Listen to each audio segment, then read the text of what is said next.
Welcome to the Sistas Talk podcast. I'm your host, Danny M. And today we have Miss CEO and founder of Girls to Moms. Our special guest today is Miss Reathia Jackson.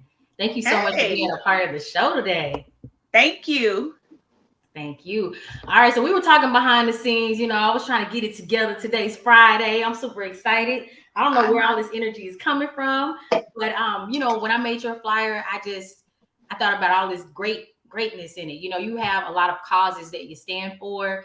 Breast cancer awareness is definitely an issue that affects and plagues a lot of us from all different races and all different, parts of the world. So very profound topic and subject matter that you stand for. So thank you so much for representing for a lot of women who may have gone through this breast cancer. And we're gonna dig more heavily into it later, but I just want to tell you thank you for that, as well as Domestic Violence Awareness Month is here. So very two profound causes that you're standing for at the same time. So thank you for what you do.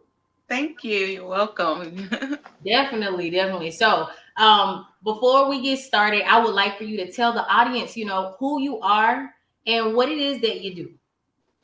Okay. Well, like you said, my name is Reathia Jackson, and I'm the founder, CEO, executive director of Girls to Mom Transitional Living.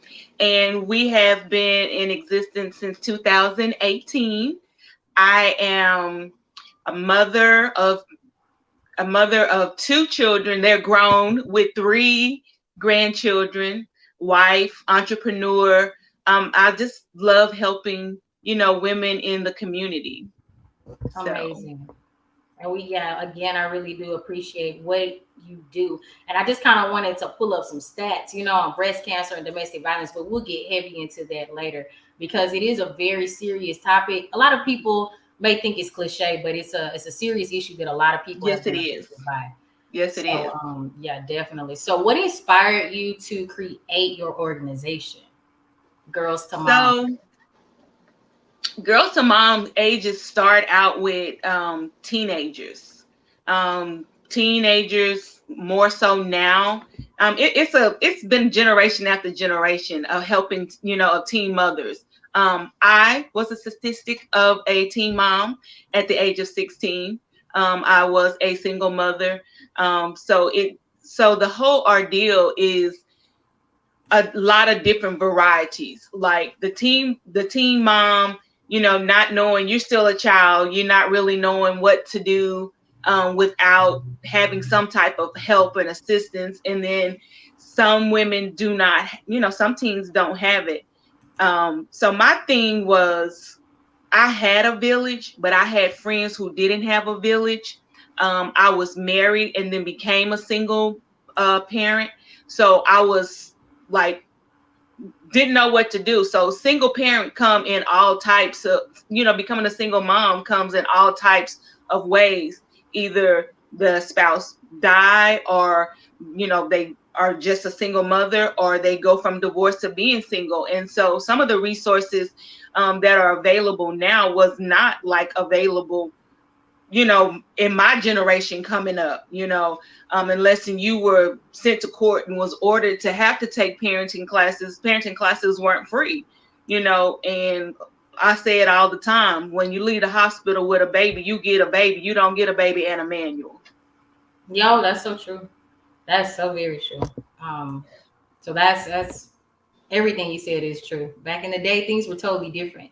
Nowadays, we have access to so much information.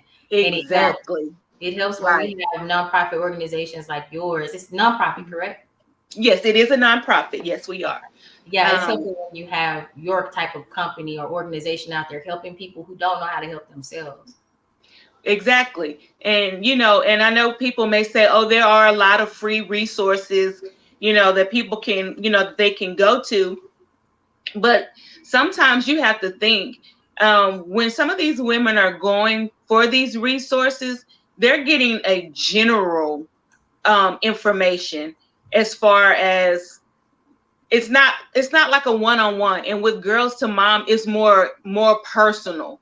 You can go to the work source and they can help you with your resume. They can have a class that's there for an hour, and they basically, that hour class may teach you the general steps of what to add, what to do, how to do it, but it's nothing personal that's geared toward their life.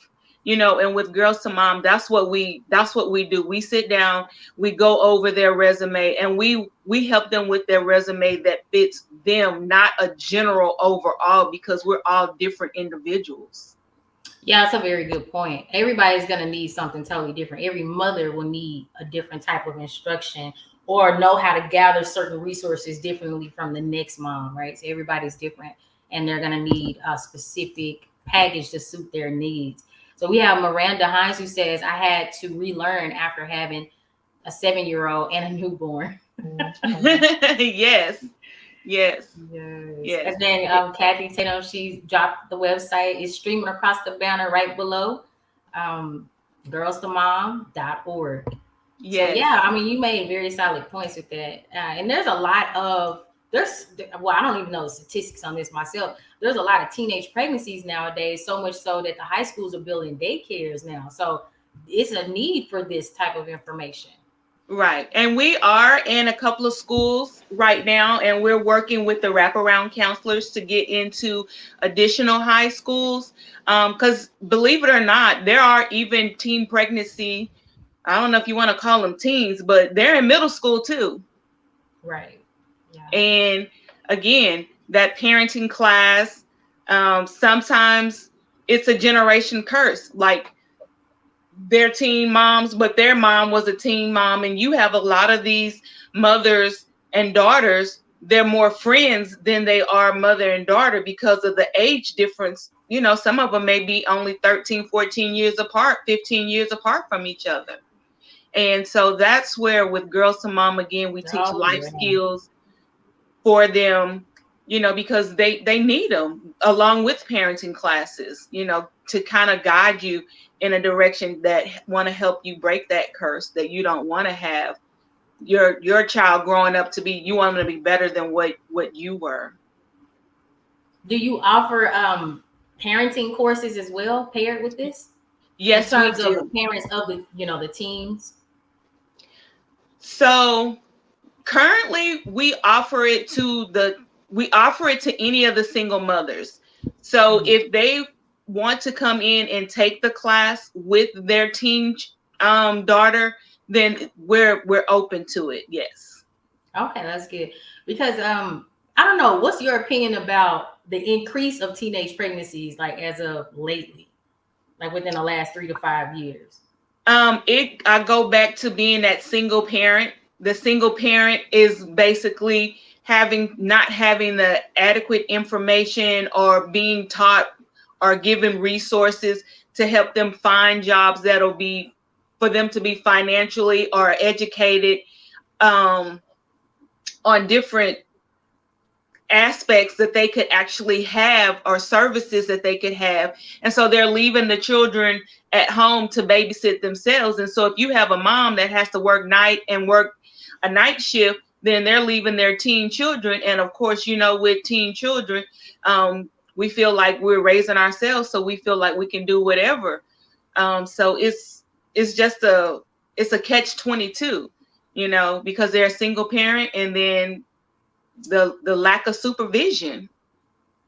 Yeah, it's definitely. But you can't provide supervision 24/7 and still maintain a household, with basic needs. Because sometimes it's not always about getting extra things or lavish. Sometimes these single mothers are working 2 jobs just to make ends meet. Yeah. So the kids raising themselves. Yes. Unfortunately, that is a very solid point. Do you think that some of the increase in teen pregnancy is due to lack of education about sex, about how to protect themselves?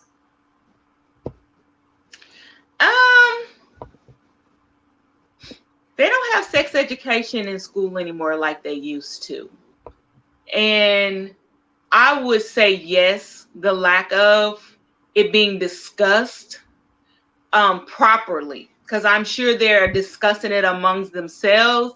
However, the proper education for it, of the sex and the outcome and the diseases And what we're going to see a lot more of lately is going to be these teen pregnancies since this new abortion law came.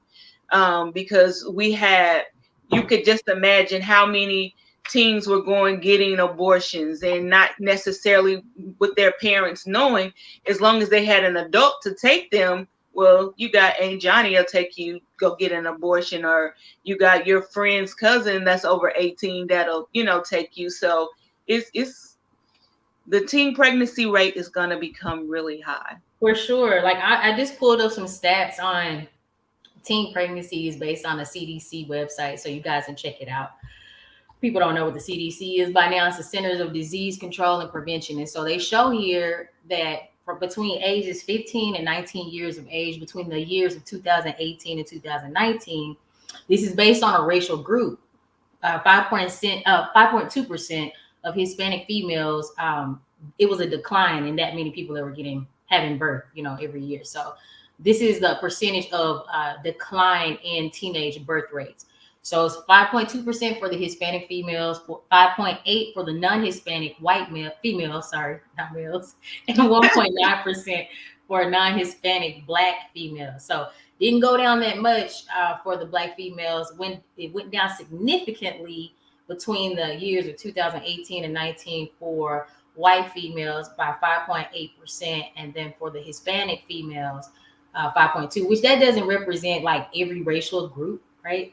Right. There's other racial groups out there that this didn't mention, but it just says rates for non-Hispanic American, Indian, Alaskan Natives, and et cetera, et cetera. They didn't even give a percentage drop for them.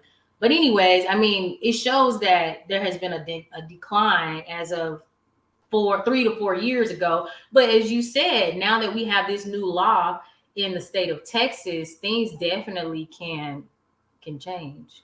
Yeah, exactly. And plus COVID kind of kept some of them at home too. So I don't know whether that was adding to the problem or helping the problem. Who knows, right? But it was going to be interesting to see. And so I think, because I didn't even read the new law in its entirety, from my understanding, you tell me if I'm wrong, it's like if you can't go beyond 6 weeks. Like you can get an abortion up to 6 weeks. Is that correct? In the state of Texas as of September 1st. If they hear a heartbeat, you having a baby. And it's kind of sidelining from what today's topic is, but I just want to know your personal opinion. How do you feel about the new law that was passed on September 1st? Well, my personal opinion, I don't believe in abortions, but it is a woman's right to decide what they feel is in the best interest of their body. I don't have to agree with them, but I don't also have to carry the baby. So, right. Fair enough. All right. So, what does there's many ways. Adoption. There are so many women out there that cannot have babies and would love to have a baby. There's the firehouse. They don't have to dump them in the dumpster. It's just, I would just say, just give them options. But again, there's so many factors on why a woman would, want to have an abortion. And so I would say, again, that would be something that they would have to make a decision on. But I know that a lot of teen moms that I've dealt with, they're either put out of the home, they have nowhere to go, boyfriend, domestic violence with them. So they may already be in a bad relationship. So again, it's their body. Of reasons. Yeah, right. It's a number of reasons, and nobody ever really knows. So that's why I think that's definitely a human rights issue. Yes. And here we are. So we'll just see how the future leads us. Well, I've read some that most likely different states are going to now become really busy. Right. I can imagine. It's a lot going on right now. Yes. But we'll go on to the next question, because I know that's a very heavy loaded question that I asked, and it could be very triggering for some. So we'll move on. All right. So, what does breast cancer awareness mean to you? For me, so breast cancer is, for me, it hits really close to home. It runs deeply in our family. Um, I have two aunts and my mother that are breast cancer survivors. Thank God. Right. Um, Yeah. yes. And so that in itself brings a lot of awareness for me, because having that breast cancer and it's not just with one person in the family, it's multiple people, so that just kind of makes you want to stay on top of it. And for people who have breast cancer that runs, deep in their family, I would advise them to, make sure that they do their monthly exam on themselves. Also go, get your mammogram. Before, it used to be at the age of 50, but now, um, I believe your insurance do one free a year, starting at the age of 40. Yeah. But I would recommend women, again, if breast cancer runs deep in your family, start seeing if you can get it done early, Oh, at yeah. least once a year. They have those clinic, not just clinics, but they have, the little motor buses where they have the health fairs and stuff that you could go. Sometimes they have health fairs where you bring one and you come and you bring one for free. So there's so many different places. There's so many different places that you could go and get checked for a mammogram, even if you don't have insurance. There you go. So, those are good resources, guys. Make sure you pay attention to what you Oh, just said. definitely. And it's not just for women. Men too get breast Mhm. cancer. Exactly. Yep. Right. Feel for Most them people lumps. don't You even feel know that anything either. abnormal, you need to address that with your doctor. I mean, Hmm. it's not your doctor's responsibility to notice lumps. I mean, you're the best person to know your body. You know your body better than anybody. Oh, you should. That's true. You should. That's true too. Yes. Because some of us just out here living, we're not paying attention to nothing.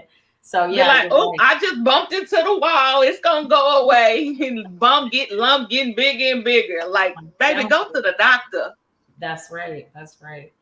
All right. Well, let's move on over to the next question. What advice do you have for victims of domestic violence? Another triggering topic. Yes, it is. So I've experienced, not me personally, but domestic violence in our family. And it's hard. It's kind of hard, of trying to give advice to someone who's actually in that situation, because again, you don't know what's going on behind closed doors or what would trigger the other person off to um harm them, or what level that they would harm them.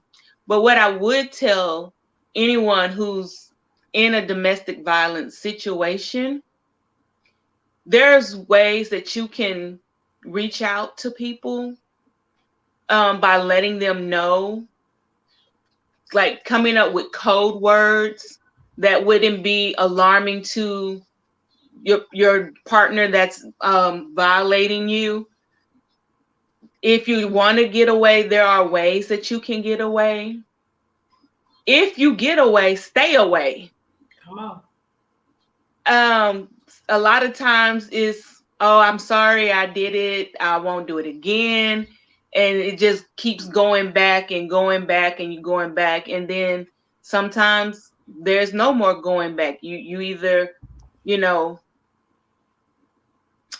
wind up dead, or really, being hurt where you have medical issues. Yeah. Don't be afraid to tell somebody.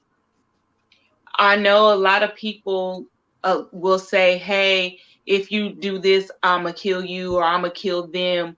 That's to keep you in fear. And domestic violence also isn't only abusive with physical bruises. domestic violence is mentally as well. You can verbally abuse someone. That is domestic violence, belittling them, talking down to them, making their self-esteem, really low, making them not feel worthy. Also, domestic violence is it's also to the children too. They don't have to physically put their hands on the children, but when the children are seeing this, they're going through this same abuse like you are. That's right. I don't think people even realize that either. When they're Yeah. in abusive relationships with children, they Mm-hmm. stay out of fear. You're teaching your children to fear whomever it is that's abusing, and that stays ingrained in their minds until adulthood. And sometimes it reflects in their relationships that they try to build and bond with other people later on in life. Right. And you talk to your kids. If you're in an abusive relationship and you're trying to get out, there's things that, like your kids go to school, send a note to the teacher, Right. send a note to the principal. Your kid know what's going on. Again, that abusive person have to go to work, as there's somewhere in between some point that you're not, there's you're not they're not together 24/7. Somebody has to go to work to pay the bills. Exactly. True, they probably monitor that, and that's another thing. When someone's monitoring every move you're making, your phone calls, your emails, your text messages, you got to learn how to be creative. And even before you get yourself in that situation, be able to identify the red flags before it gets to that point, because people are going to show you very like possessive, controlling ways up front when you're dating them. But it's Right. up to that individual to be able to note, okay, wait a minute, they picked up my phone and went through my phone and caused an argument. Okay, day 2, they went through my email and asked me who this is that's emailing me. Day 3, oh, they followed me to Starbucks. Like, these are examples. This didn't really happen to anybody I know or me. But, Right. As a person, you have to be able to pick up on people and the way they treat you and whether or not they're giving you red flags and signals that they're controlling and they could be abusive. Right. And marrying them and having children for them is not going to change that behavior. Right. So I need women to stop thinking that, oh, if I give him we a can baby, change people. Because we have that so bad. We have and it that, doesn't work. not even relating to domestic violence, just in general, we think we can change people. No, that's not going to work. If anything, it makes it worse, because now you got my child, you definitely not going nowhere. Exactly. And you legitimately afraid because that's his or her child, whatever the situation may be, because contrary to what we all believe, that women are the ones that are being abused, men do too. And a lot of them don't make it out alive. So domestic violence goes goes both ways. It goes both ways. Yeah. It goes both ways. Definitely. And it's so sad, that women have to go through that and men have to go through that. And some of the things that, when I did some research for awareness for domestic violence, it was like, if you're still in the situation, try to find ways to, not trigger their anger points. Mm-hmm. Make sure that guns or knives are not just laying out, and around. That's another sign, a red flag. If someone always leave out a gun just laying around, and pick it up and have it, towards your head, or threaten you with it, whether if it has bullets or no bullets in it. Those are flags that you need to get help. Oh, yeah. You need to, figure out ways. If you drive, find a way to have an emergency escape route out of the house. Have an extra set of keys somewhere. Back your car up in the driveway versus pulling it up in forward. So it's a quick getaway, Exactly. And speaking of quick getaways, I always tell somebody, stop being afraid or embarrassed to tell someone else what you're going through, because that person that you tell could actually save your life. Exactly. Yeah. Exactly. Exactly. Okay, speaking of that, let's talk a little bit about the event that you have coming up. So for people who don't know, there's a GTM walkathon that is happening on October the 9th.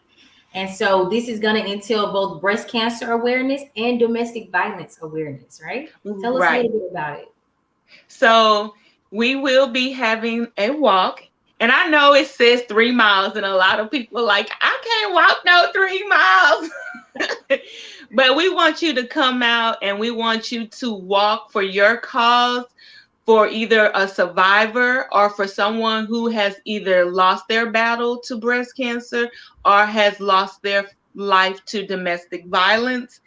And we want you to come out and just enjoy the company of each other, and that way we can still share more information for breast cancer. We'll have more information about domestic violence, and we'll also have a little food and hanging out afterwards, with each other.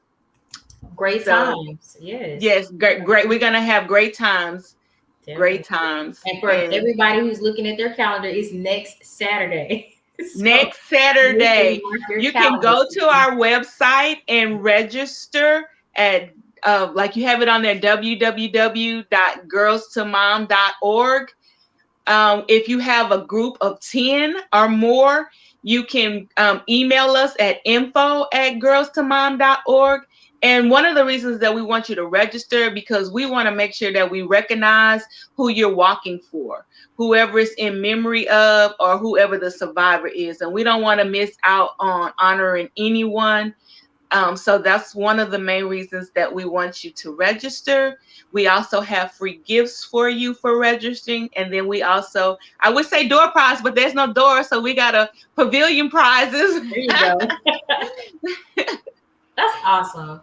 And Yes. that's just so honorable. So I'm super excited about this event. Guys, make sure you look at this information right here that Kathy provided for us. October 9th, the Domestic Violence Breast Cancer Awareness Walkathon will be happening. Here's the address here. 3535 War Memorial Street in Houston, Texas, zip code 77084. So go ahead And put we're that in your cell pavilion phones number right now, 9. so you'll know how far away it is from your house. I'm sorry, go ahead. And it's pavilion number 9. So because this is a really big park. So it has several pavilions, and we're at pavilion number 9. And we do require that you please wear your mask. Please wear your mask, everybody. Absolutely. All right. And so what are some ways that people can support you?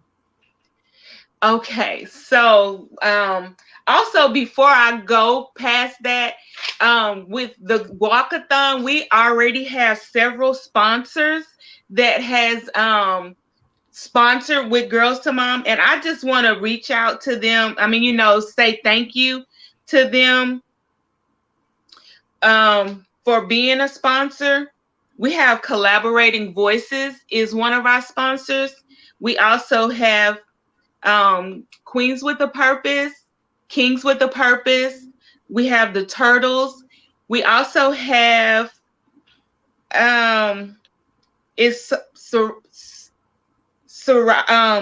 Sears Society, Tiffany's Corner, and Power Passion Purpose. And we thank them so much for being a sponsor with Girls to Mom. Awesome. Thank you so much for that shout out. I'm sure they appreciate it. And they're also doing great things by being a part of such a powerful, dynamic event. So again, I'm going to put that address up there for the event on next Saturday. All right. And just let the audience know how they can support you. Okay. So there are several ways that everyone can support. One of my main number one is sharing the information that our program offers to other single mothers that may need our services.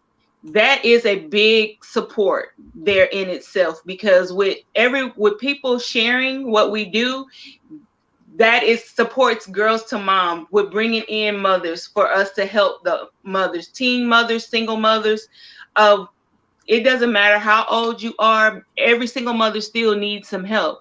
Because like I said, you can become a single mother at the age of 30 from either a divorce or a death or whatever the case may be, having to leave due to domestic violence and relocating to another city, another state, and having to, start all over. The other one is becoming a volunteer. We love volunteers because it helps with all the different programs that we can have other volunteers to help us with, the resume writing or some of the classes that we have, whether if it's getting copies made, whatever. Volunteers are always welcome and we always need them. Awesome. And please, lastly, let us know some of your social media handles so that people can follow you to continuously support you. Okay, so one is we have a page as Girls to Mom Transitional Living. Then we have another, what is it? We are on Facebook with Girls to Mom. We also are on Instagram at Girls to Mom. And we're working on our YouTube page. Awesome. All right. And we have Miss MsDiva Thomas. She says, thanks. I think you shouted out one of her businesses. Oh, okay. All right. Well, definitely, we want to thank you so much for being a guest on the show tonight on this Friday night. And also, I want to thank you again, lastly, one more time, for such a dynamic purpose. This is so mission-based, to do a walkathon based on breast cancer awareness as well as domestic violence, which are both two plaguing issues that are upon us really heavy. So all the support that you guys can give the founder of Girls to Mom, guys, you go do it. You can see her website that's streaming across this banner right now, girlstomom.org. And just to put this on your mind to think about, in last year was 2020. A lot of people who were suffering from breast cancer probably couldn't even get the treatments that they needed because of COVID. And there were about 684,000 deaths because of breast cancer. So just think about that. That was just last year. And in this year, it looks like it's estimated to be 43,000. So that's a significant drop, which out of that 43,000, it looks like, 43,000 women, 530 men as of this year so far are estimated to die from breast cancer. Oh, that's a lot. We need to bring more awareness to it. Yeah, very small percentage of men, but yet men still can die from breast cancer. So that's something that's not quite talked about, in my opinion, enough. So thank you for doing what you do. I'm praying for a large turnout for you on next Saturday. And again, guys, the information is right here. Make sure you screen capture it. I was going to say write it down, but we don't write down anything anymore. Everybody's right. So screen capture it. Make sure you like, comment, share this video. Get the word out about this event, the GTM walkathon, guys. Yeah, and again, they can go on the website and register. Also go on the website, register, subscribe to our monthly newsletter and our emails subscription, and we will. That way, we can keep you posted when we have other different events coming up. Also, it has where they can go and become a monthly sponsor, because we do offer that as well. There you go. So those are ways that you guys can help Girls to Mom org. All right. And it'd be great to see some other female dominated organizations that are nonprofit collaborate with you as well, because there's different things that you can pull from their nonprofits and they can take from yours and yes, absolutely, work together as a community. It's amazing. So I want to thank you. I'm going to remove you from the stream for just a second and I'll be right back. Okay. Okay. Thank you again. Thank you.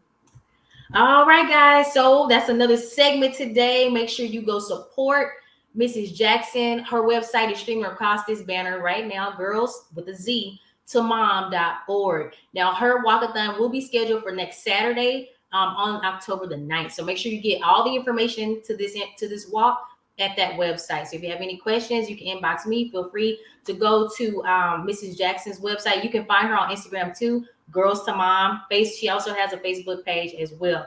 I didn't have that information streamed across. I do apologize, but you can go to the website and find all that information that you need. And up next, we have the co-collaborators of Raw Take. We're going to be talking about censorship. So, guys, in just less than 30 minutes, I'm going to be back on the air. So stay tuned, guys. I hope you guys have a great day.